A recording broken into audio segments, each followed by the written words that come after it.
Beralih ke informasi yang lain, pemirsa, jiwa merakyat benar-benar mengalir dalam sosok Cagup Bali, Wayan Koster saat mengunjungi Pasar Senggol Klungkung. Bahkan tanpa canggung, Cagup nomor urut 1 ini makan bersama warga di salah satu los pedagang nasi babi guling.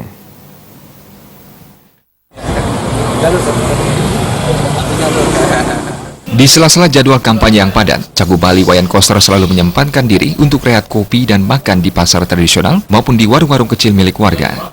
Hal ini kembali ditunjukkan saat kampanye Cagup KBS di Kabupaten Klungkung. Usai kegiatan politik di Desa Aan Banjarakan, rombongan Cagup KBS bersama paslon Bupati dan Wakil Bupati Klungkung, Cok Bagus Oke dan Ketut Madya, secara spontan meminta beristirahat di sebuah warung kopi tepat di depan Museum Gunarsa.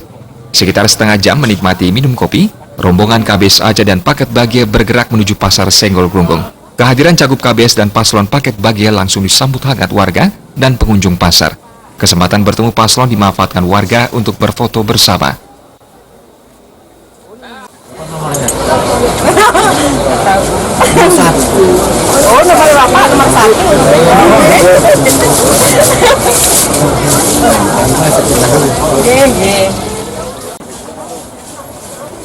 Di pasar ini, Cagup KBS menikmati makanan khas Bali, yakni babi guling.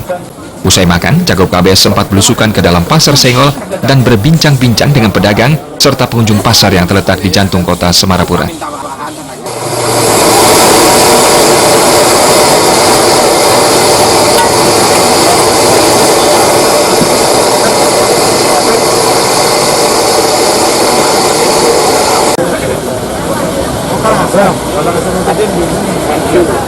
Humas PD Perjuangan melaporkan.